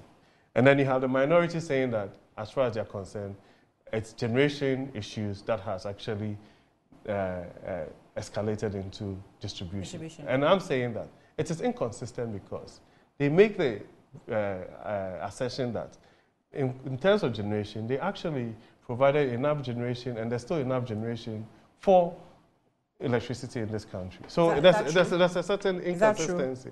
But the point is that it is not about if it's true or not. I'm saying that if those two statements, those two narrations, it's inconsistent. Do you understand? And I'm saying that Why do you say it's inconsistent? It's inconsistent because if in one breath you say that there's enough generation, in another breath now you're moving away from that there's enough generation, now there's not enough generation, and that is what has led to. But you know that there's also the problem of gas. But you see, those are two different things. So your generation capacity, right? Your generation capacity is different from the input that goes into the generation. So even issues to do with gas, for example, are two major ways that we get our gas from the West African gas pipeline and our own local sources. And in times past, I think a few months ago, there were some issues with that West African gas pipeline conversation, which, as far as I'm concerned, the ECG, I mean, I'm saying that you have two people's conversation. I'm saying that we have to give him the benefit of the doubt that has been, by and large, resolved. You understand? My challenge for me, and that's why I'm saying that, you have to listen to me, Annie. I'm saying that I have a problem with this statement. Because from the consumer standpoint, it doesn't matter what the issues are. I think that there has been a certain level of inertia on the part of ECG when it comes to, especially if they are admitting that the reasons why some people are having challenges because these transformers are overloaded. And that calls into question issues to do with planning. That's my view. Crazy Brett. You know, I live in a place called Musuku in the new Ashoman area. On Sunday, I got home in the evening and there was no light. Up until Monday morning, no light. Blackout. Monday evening, I got to the house and there was no light. Up to Tuesday morning. Now, yesterday evening, I got home, there was light. Up to dawn today, when the lights went off. This is my reality. Whether it is transformer, gas, whatever, this is my reality. And this is the reality of many Ghanaians. What do we want? We want lights on. You understand? To be able to function. We want lights on so that the food we have stored in our refrigerators and so on don't go bad. We want lights on so that medical facilities can continue to function. We want lights on so that little children in the house can do their homework and so on. As for this gas transformer thing and so on, who cares? Who really cares? We want lights on, and we don't have lights on. In any case, what is doomsday? I understand a little bit of tree. What is doomsday? You put it off, you put it on. Is that not what is happening? Don't the lights go off? This is a little different. The causative factor is different. Don't the lights go off? Don't they come on? So what is all this rigmarole? What is all this explanation so on? We are having doomsday. You call it doomsday when there's a timetable. Annie, please. Please. It is Wednesday morning. Don't spoil my morning for me with these statements, please. That's what is happening.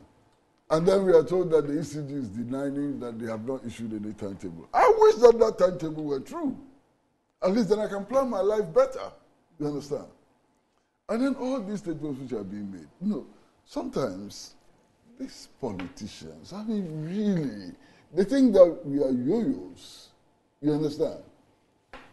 We know that the IPPs, the independent power producers, have been complaining for years that they are not being paid.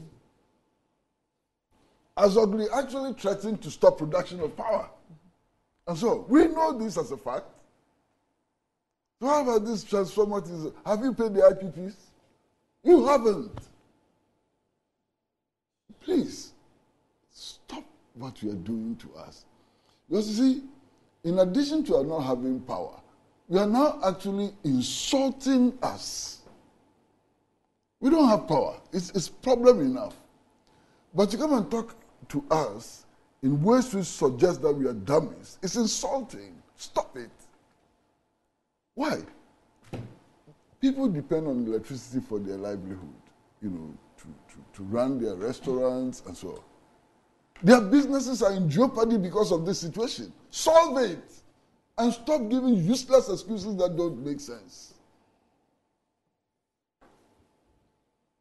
I just want to give these details as provided by John Jinapor, since probably ECG is not giving us. We'll get the energy experts to give it to us. He said that the capacity available is 3,012 megawatts, and the peak demand is 3,663 megawatts. Export CIA, that is Côte d'Ivoire, has been reduced to 27 megawatts. Sonobel in Burkina Faso is at 150 megawatts.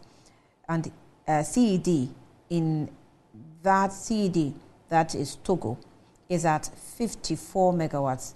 Load management by ECG is at 600 megawatts. So from a generation point of view today, there's a deficit of 600 megawatts. Some plants are down for maintenance and lack of fuel.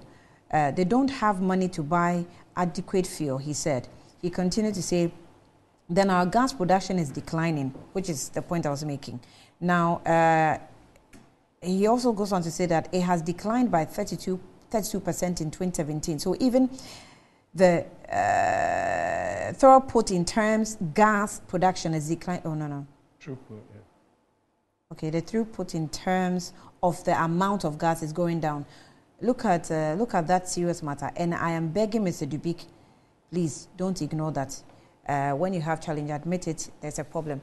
So you said that they were being hypocritical at some point. I wanted to come in there, but I didn't want to interject. No, I didn't use the word hypocritical. They were double inconsistencies. Yeah, and so, so, for example, if you... No, I'm saying that, let me make this point. I'm saying that when they are giving you excess generation, and you say that, what do we need excess capacity for?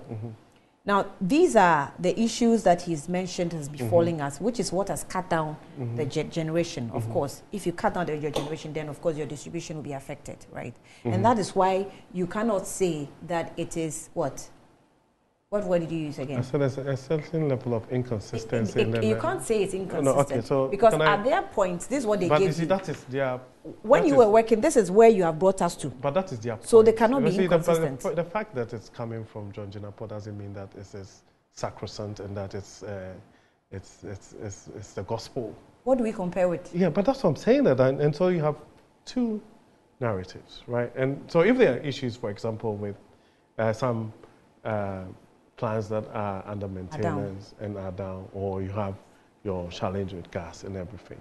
Those are issues that can be dealt with. Do you understand what I'm saying? Once you go into the realms of generation or generation capacity, then we're also moving into a totally different realm. And I'm saying that, like Chrissy said, and I think that we are saying exactly probably the same things. I'm saying that honestly, I'm always on the side of the consumer when it comes to this conversation. They actually don't care, right? Because the consumer, you have a private consumer and you have commercial consumers who are interested in making sure that they have energy to deal with these things, right? What I don't want to go into is a certain, if you like, doomsday narrative as to, oh, we are in a situation where we were in a past. But we are. Because, no, listen, that's what I'm saying. I'm making my You don't think we are? No.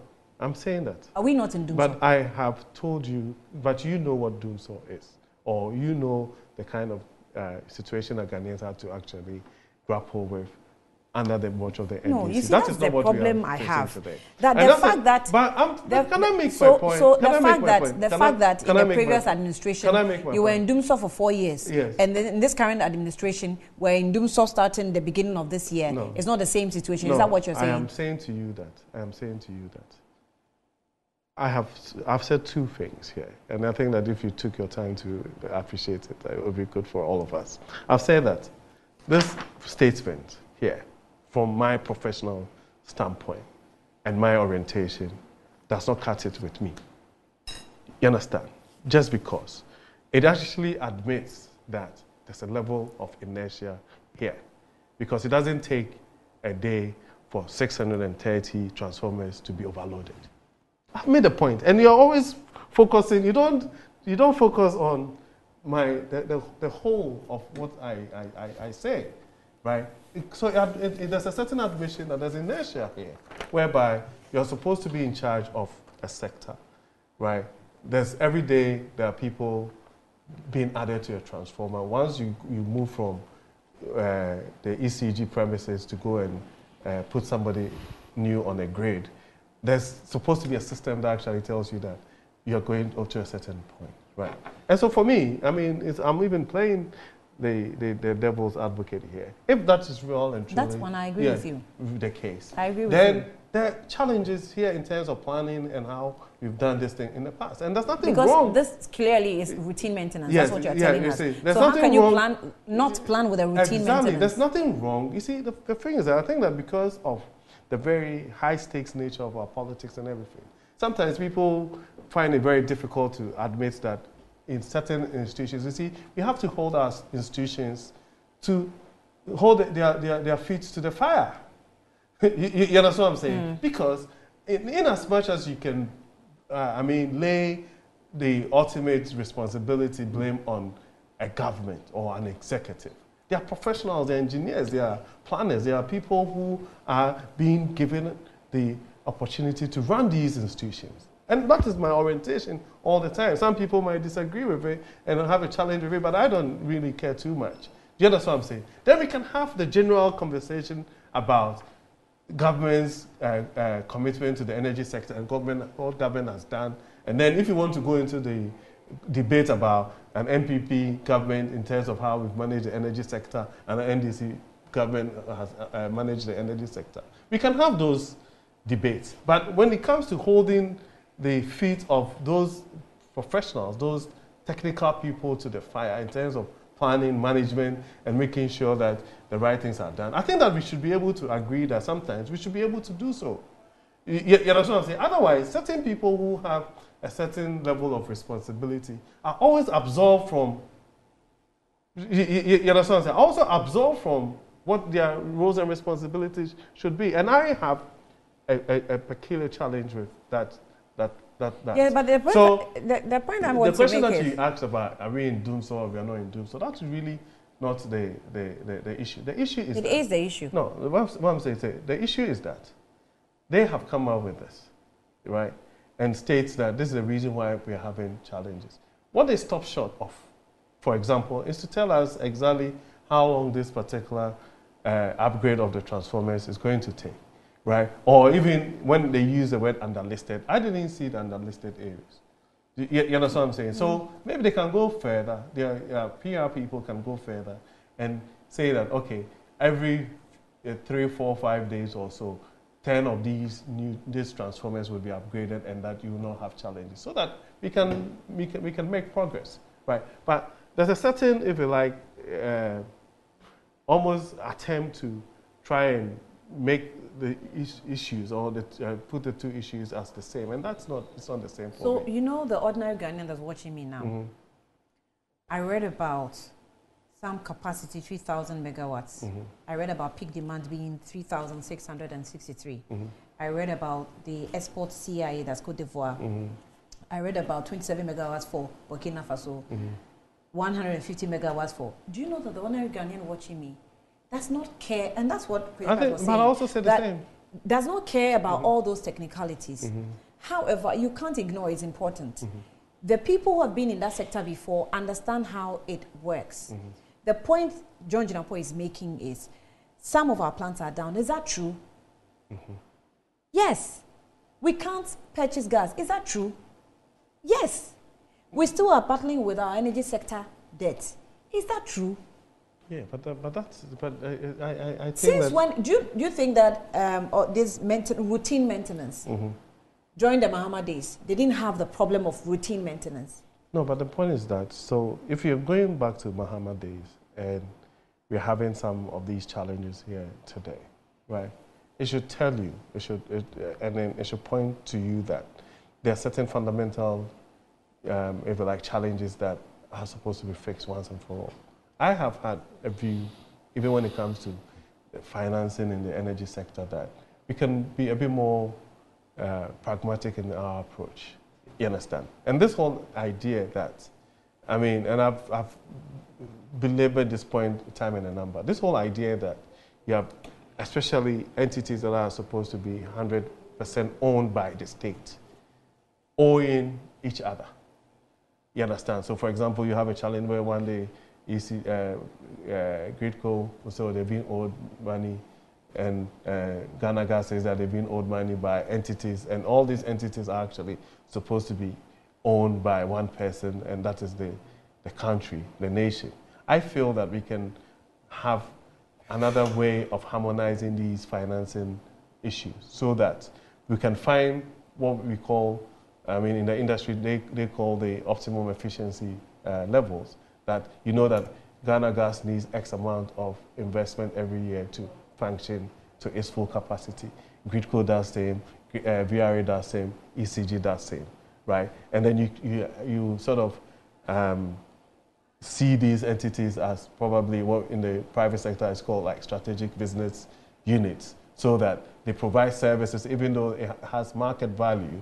It does not necessarily mean that your tax CD is actually exchanging hands. We can have these financial engineering done along those sides. I don't have a problem with that.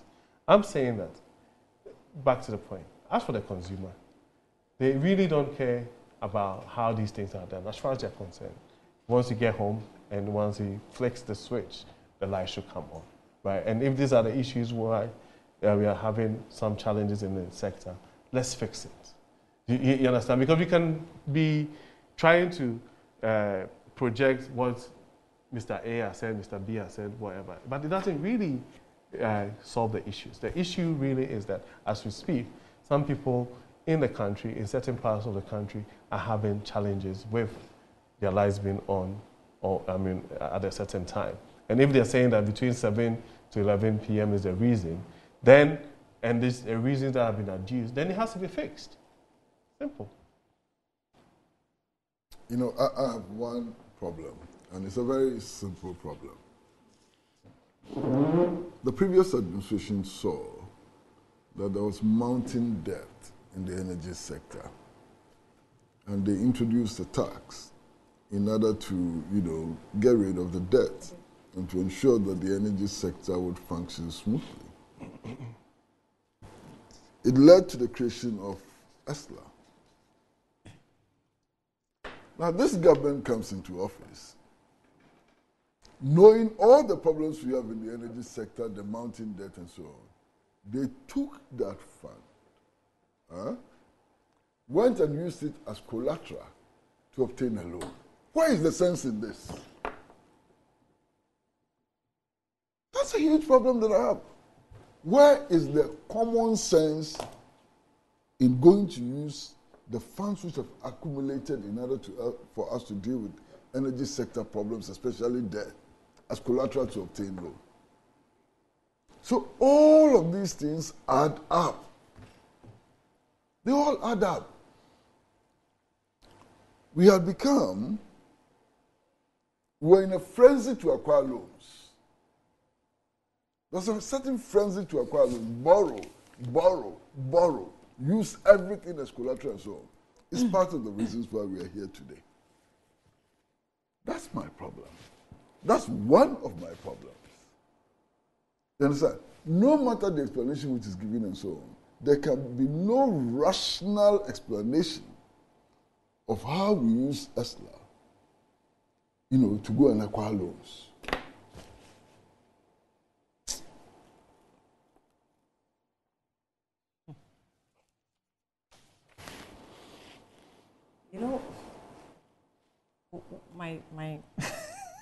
I don't want anyone to crucify me for what I want to say. But if in the previous administration it recognized that we had a debt problem, which was not accrued just within their period, but over the years, and instituted a system to clear that debt, which we, of course, term it legacy debt. We had a generational problem, shortage, because there were population increases, which I think Mahama on some interviews explained with Paul Ademochiri. We had a gas problem at that time too, purchase and all that. These were very major problems. Even our government institutions were owing in cycle, right? And we had done so. And these were the underlying factors that put us in that situation. Today we find ourselves in the same situation, even though it's in a shorter period. You may want to look at it from that angle, because this will be, maybe it will take just months for this government to end. And the problem that you are assigning to the situation that we're in, or the factor, is routine maintenance. Who is more competent? No, but so I mean, I don't understand your question. My question is, if so routine maintenance, let me establish it. If routine maintenance could plan just routine maintenance, this is what ECG is saying. It's not my. No, but I mean, ECG says that the problem is not the question, debt, unless of course it's rhetoric. It's not rhetoric. If you want to respond you can, you may. I will let you. Yeah. If our problem is not debt, it's not generational capacity, it's not distribution, it's not plants, it's not debt, it's nothing but routine maintenance is what has plunged us into this situation. No, but the point is that you can make the case for whoever you want to make a case for. The issues are very clear. I'm not making a case No, for, and I take exception. I have a mind of my own. Yeah. I can do critical thinking analysis. No, but I have the right, hold on, I have the right to deduce and establish however I want to establish. If anyone, hold on, if anyone benefits from it, that's to the person's advantage. I have nothing, to do with that. Can I make my point? Okay. So I'm saying that even the things that you've listed, right, and we have to be practical in this conversation, even the things that you've listed are systemic issues that we've had in our energy sector for a very long time. There were times in this country where people were actually praying for water to come into the Akosombo Dam, right? There were times where people were saying that people should not charge their phones because they were the ones who were actually putting excess pressure on the thing. We've gone through a plethora of challenges in the energy sector. There are times in this country where the lights were off, sometimes 24 hours, 48 hours on end, where generators were there-ish, using new pallets, right? And so we've made these intermittent, if you like, created intermittent solutions to some of these things when these things happen. What we need is, for me, is a broad framework of how our energy should be like, right? Now, if you want to move away from even this conversation about gas and everything, there are also other energy sources, right? There are energy sources that we can use as a country. People are talking about the whole conversation around solar and all sorts of other things that can be done, right? Renewable energy and all of that. Those are the things that, for me, as far as I'm concerned, we should be having. The moment you go into the realms of, oh, yes, in 4 years ago, 8 years ago, there was Zoom, so you guys have come, we are having challenges, so these people are more whatever. It actually points to a sector, an energy sector that by and large hasn't been managed properly. But then you can't take away from the fact that if we make the argument that we had some challenges with the take-or-pay argument in terms of the contracts that were signed under the previous administration, whereby it's about productivity and input, isn't it? I mean, the people in the industry knows that. So even if at the time you were, for example, your capacity needs were around 2,500 megawatts, right, in peak times, and then you sign an agreement for 3,200 or 3,400.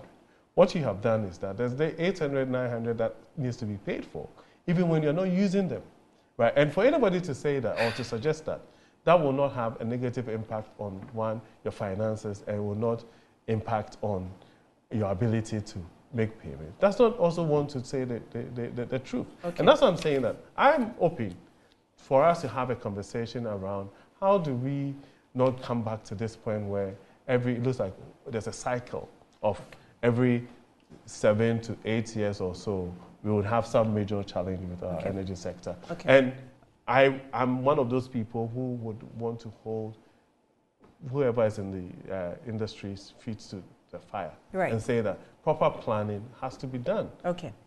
All right. Okay, so we're done, right? Yeah, I have nothing more to say. We're done. Let's take a break.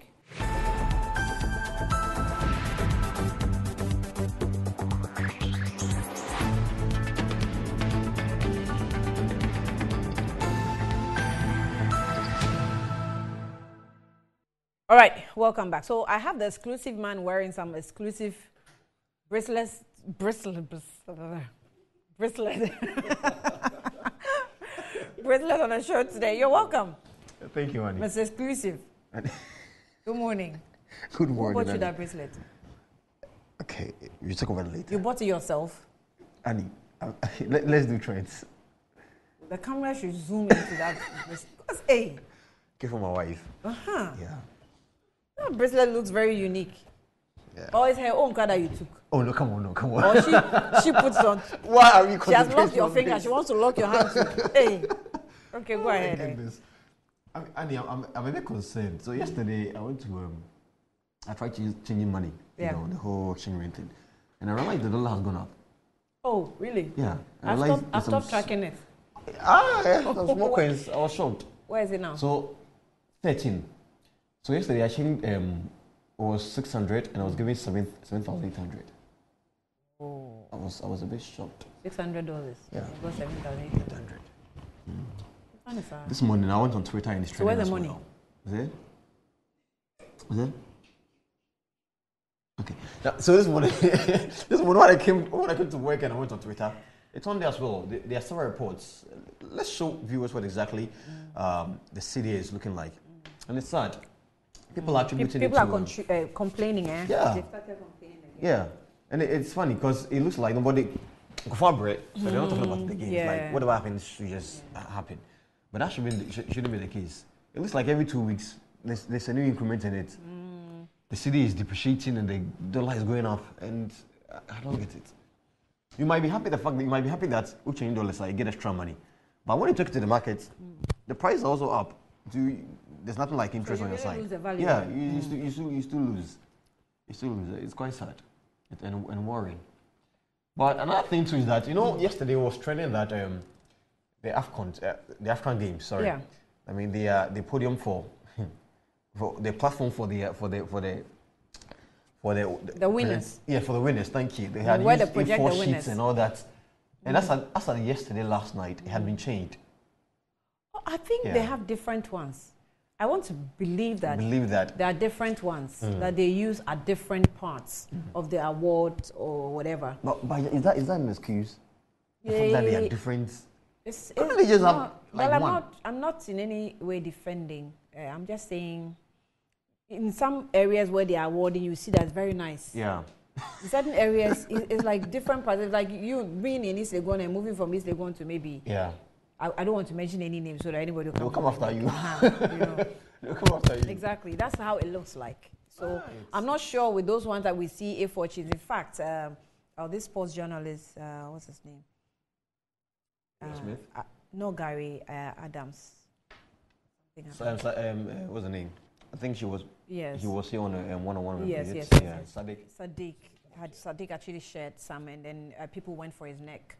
And it's not as if Sadiq was lying. Yeah. I'm not sure why people behave that way, really, sometimes. The truth is that this is the situation. Yeah, we put it out to make it better. It's not that you want to just put it out because you... in fact, sometimes you have to laugh, because if you don't laugh, you get heart problem, pressure, and all that. Yeah, so you have to laugh, small. And as we laugh, you work on it. I saw the sports minister also saying that the cyclists, if they know that they have a problem, they should present their problem so that they solve the problem. And I'm thinking... What? This problem is a problem. Like, so they don't take records of those who are competing for Ghana? No. Did we even attend to them maximum what they want? Come on, sometimes, like, I'm not sure if sometimes we have to sit in project management classroom to learn about project management. I'm not sure. I'm really not sure. I'm shocked because I'm not hearing this and a bit... I saw it. Threw me off a little bit. I saw it in... I think I even downloaded it. Yeah. So okay. So that's the real situation that we're in. Okay. All right. And do so is happening. So anybody who actually says it's not happening, let me know your receipts, because we actually have receipts because our lights have been going off. It goes off almost every single night. My light went off. Yes.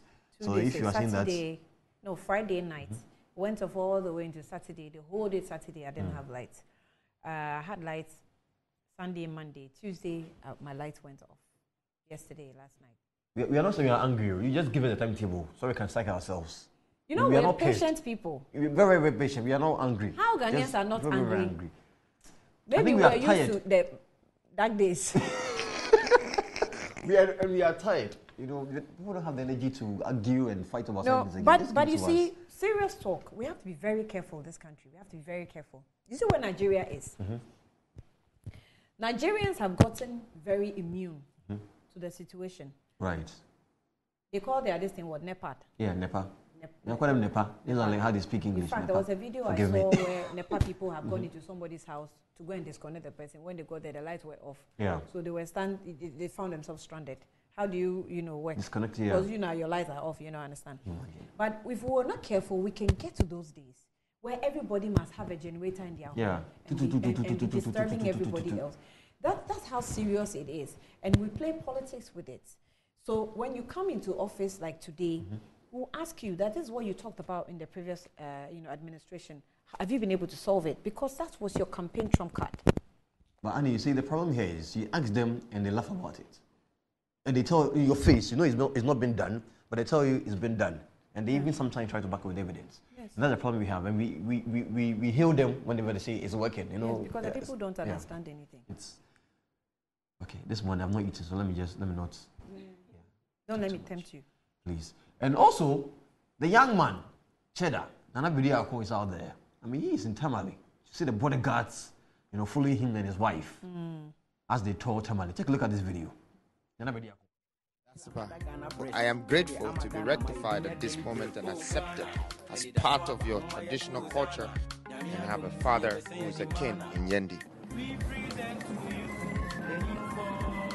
I have embarked on a journey to be a leader. I can't be on this journey alone. I become what I become because of you. And anyone that thinks for people is successful. Start to think for your people and everyone will grow. I have embarked on this journey to be able to move with the youth of this country. Your voice really matters. And I think we should skip the noise and obey the voice. Your problem is my problem. I've already seen it and I'm coming with a solution. I am coming to put a 1 million CDs on the university challenge for the 10 universities, and UDS is one of them. We have to invest their money into that business that is presented. We will guide them until they walk on the path of success. It's money, keeping it and making sure it's spreaded right. Remember, I'm investing in you. Thank you.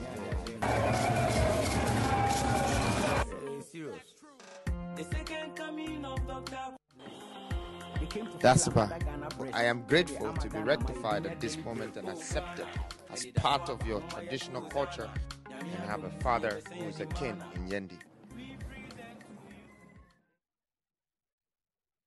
Yeah.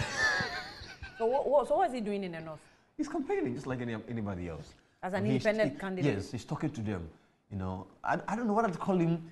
An independent candidate. I don't know, because he says it's not a political party, it's a movement. So I don't know how to. But the next time you play his video, we'll charge you. Why? Because he's campaigning. But other people also campaign. You've been playing their That's videos. politics. But you've been playing NPP and NDC. When Mama went on tour, we took a live conversation on Newsbeat and all that. A live conversation? Yes, when Mama was on tour. So that's news. But on a platform like this, we can't be playing Muhammad's store on this platform. Okay, I hear you. You can't be playing another store. So you think I'm campaigning for him or something? Are you trying to say I'm campaigning for him? That's what indirectly. That's what you're trying to say. I'm campaigning for him. No, this is trend, so I'll leave it at that. Okay. Maybe it's trending. It is actually. Okay. This is sarcastic. If you go on Twitter, I think it's number 3 or 4. Oh wow. Yeah, it's trending. People actually check your X trends. And check if it's number 3. Confirm to me. I'm serious. It's not number 3. I can't even check right now. Why am I even asking people to check? I don't know why you are accusing me. Please. I'm not accusing you. Don't let people come after me. I beg you. Don't let people come after me. Oh. Already, I'm receiving messages. Shouts to you, Mr. Money. Yeah, shouts to you. When I mentioned that the light is here, he says his light is on 24/7. I want to say special good morning to Robert Coleman. Okay. What's the name? The AstroTurf. Yes. AstroTurf King. AstroTurf King. Yeah. Shouts to you. Robert Coleman. I've sent your greetings to your friends. Please, they'll call you. Right. Okay. Right. So that's it. And I'm waiting for you to come on exclusive. We talk about that. Yes, I have to put it out in the public to come.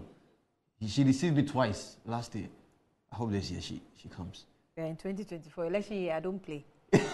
Oh, exclusive. I won't deceive you. So Alan has sent me the videos of NEPA. We'll enjoy. I can't play it on the show now. But tomorrow you can send it to me. You work on it tomorrow and let people see. I'll send it to you. Because you have to keep talking about it. I'll send it to you. Yeah. Not the power problem we need to work on it. It's very important because we can get to NEPA level. We are getting there. That's not where you want to get to. We are getting there. Yeah. Anyway, so Bright, thank you. Thank you very much. All right, that's what time on allow us. We're back tomorrow with Good Morning Ghana. Thanks for watching.